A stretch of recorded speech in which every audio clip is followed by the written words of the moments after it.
Well, hello and welcome to the Basement Drum Lab. This is a room in my basement. I call it the Basement Drum Lab, obviously. Going to be in the process of replacing this drum set with actually starting to build it over here. I'm going with a Gibraltar rack. And in this video, we're going to unbox the 9500, the DW9500 Remote Hi-Hat, cable hi-hat. They call it the 9502/03. And so this is what you end up with. Of course, this is the foot pedal assembly and the cable. And nicely enough, the system comes with a clamp. So I'm doing all the Gibraltar chrome stuff. By the way, this is what I call my midlife crisis set, the MLC. So I'm building this set that I hope will last me for the next 20 years until I'm 70 and beyond. We'll see. But so I'm trying to do everything well and do everything well thought out, actually based on an old set I had that I bought in 1990, based on a lot of things I learned then, a lot of things I learned in the process. I went electronic in 2000, sold my old acoustic set, went on electronic with that Roland set over there. Bought this set several years ago when my son started playing drums because I didn't want him learning on an electronic set. So this, I don't know if I'll keep this or sell it. I don't know. I haven't decided on that yet. I've been kind of experimenting with my configuration with one of the toms over here, but I have a Tama Star Classic in the Sky Blue Aurora, double bass, 9-piece, 6-tom snare, 2 basses. So trying to do it all well and do it all right. I already have all my cymbals, I think. I don't know, I might replace this ride cymbal. Not terribly happy with the 20-inch custom classic dark ride, but went with all mine old cymbals, and really happy with everything else. Just not sure about that ride, but got the remote hi-hat because I have forever been frustrated, even as a young player, with the relationship that this pedal had to be completely right and straight in line with the hi-hat. So I'm going to do a remote hi-hat, and more than likely, you can't see it on my electric set over there, but I on my last acoustic set, I moved the hi-hat to the right side of the snare. I'm a right-handed player, but I just get tired of crossing over my arms. So I actually moved the hi-hat to the right side of the snare. That's how my electronic set is.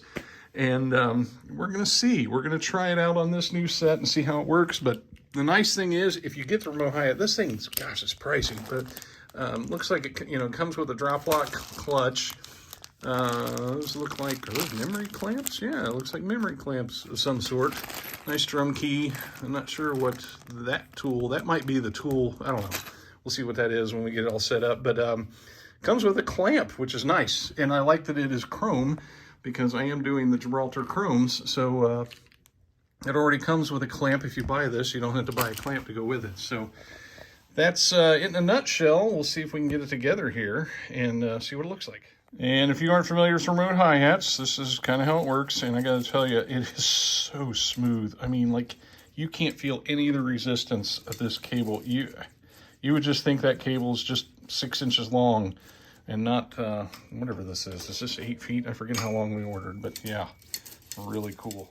Now, if you're assembling one of these yourself, you might find that one end of the cable has this little cap. That is the end that goes into the stand itself.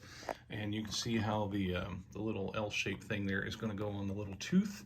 And that's going to get on there and be really nice looking. One nice thing, I have not had a lot of experience with the DW 2-leg hi-hat stand or anything. I've seen in pictures for years, but really cool that you can adjust these legs however you want to do it, to get it out of the way and do what you want to do. I'm going to have a double bass set, so I'm going to have to work this in there and figure out how it's going to work. But really like the 2-leg setup. Wrapped in plastic on the pedal board was the assembly that'll connect to that cable down here that I just stuck in there. So that's what we're going to do next. There's what that looks like. Now, there is no spring on this part of the hardware because the spring is actually inside the top part of the stand. So the pedal will just kind of sit here until we get the top part put on there. Okay, I said this comes with a clamp, not thinking out loud, but that will not fit on a rack clamp. So luckily I do have a couple extra Gibraltar clamps that I had already picked up when I got the rack. So we're going to set this top part up on the rack and get this all hooked up to it.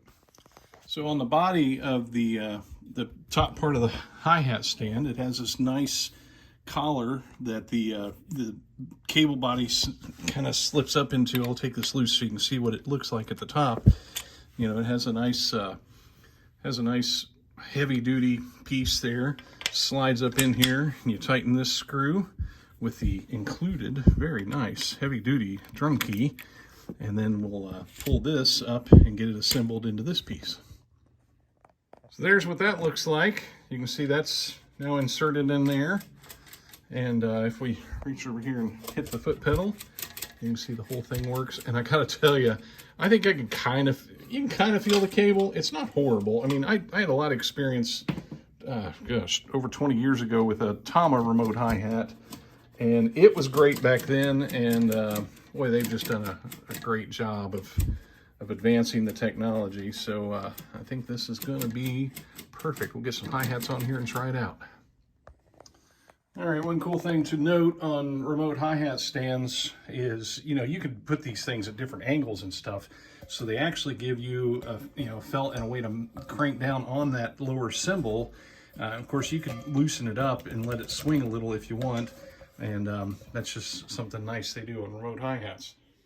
And I'm going to be using the cool DW drop lock clutch. And I got to tell you, really cool design.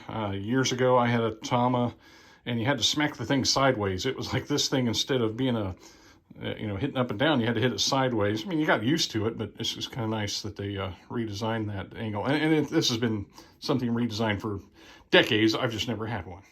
And as is typical with DW stuff, you know, they think things out. They give you a little screw there to tighten this bottom clamp down on the hi-hat clutch. That way you can adjust your, how much tension you want on that thing on the top, and you never have to take this thing off and adjust this bottom one. You just leave that set. All right, here it is, completely set up. I haven't adjusted the spring tension or anything on it yet. I'll leave that until much later, but that's what it looks like. And of course, the pedal over here. Now, right now I don't have the open very far. I tend to leave mine pretty close since I play double bass. I like to have it to where I can just ride on them with them open. But I do like how, even though, the spring tension on it's a little bit weak right now because it's not picking this thing up all the way, but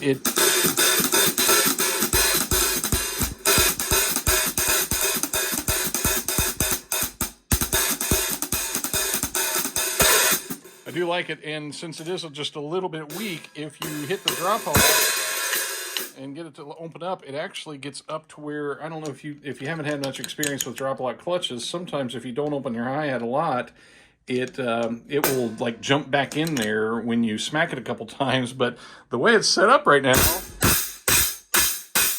actually stay unlocked. But I don't know if I'm going to like that down the road, but I don't know. So there it is, set up as it is right now until the drums come in, which I'm waiting on, and hopefully get someday. Thanks for watching. Take care.